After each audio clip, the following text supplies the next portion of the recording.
दोस्तों, स्वागत है आप सभी का नवरात्र सीरीज के पार्ट 4 में।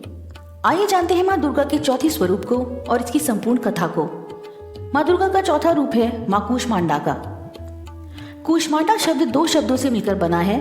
कुश यानी कुसुम मतलब फूलों के समान हंसी, और आंड का अर्थ है ब्रह्मांड, अर्थात वो देवी जिन्होंने अपनी फूलों सी मंद मुस्कान से पूरे ब्रह्मांड को अपने गर्भ में उत्पन्न किया।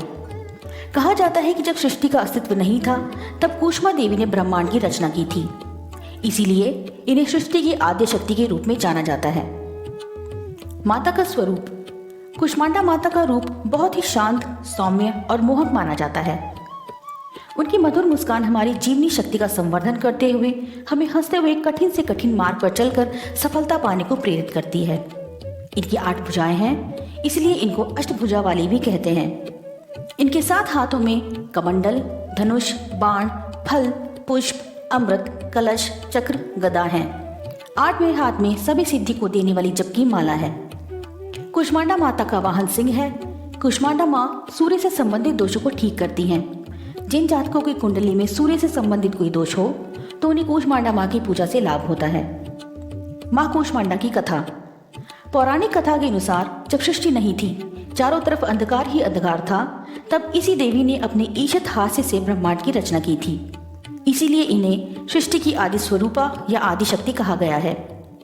इन देवी का वास सूर्य मंडल के भीतर लोक में है। सूर्य लोक में रहने की शक्ति और क्षमता केवल इन्हीं में है। इसीलिए इनके शरीर की कांति और प्रभा सूर्य के समान ही दैदीप्यमान है। इनके ही तेज से 10 दिशाएं आलोकित हैं। ब्रह्मांड की सभी वस्तुओं और प्राणियों में इन्हीं का तेज व्याप्त है। अचंचल और पवित्र मन से नवरात्रि के चौथे दिन इन देवी की पूजा आराधना करनी चाहिए। इससे भक्तों के रोगों और शोकों का नाश होता है तथा उसे आयु, यश, बल और आरोग्य प्राप्त होता है। ये देवी अत्यल्प सेवा और भक्ति से ही प्रसन्न होकर आशीर्वाद देती हैं। सच्चे मन से पूजा करने वाले को सुगमता से परम पद प्राप्त होता है। विधि विधान से पूजा करने पर भक्त को कम समय में ही कृपा का सूक्ष्म भाव अनुभव होने लगता है।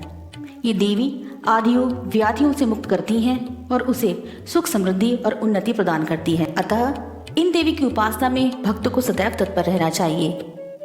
माँ दुर्गा के 5वें रूप की संपूर्ण जानकारी के लिए देखिए नवरात्र सीरीज का नेक्स्ट पार्ट, और ऐसी और भी मैथोलॉजिकल सीरीज के लिए देखते रहिए भक्ति ई क्विज। और चैनल को प्लीज लाइक, शेयर और सब्सक्राइब कीजिए और बेल आइकन को प्रेस कीजिए।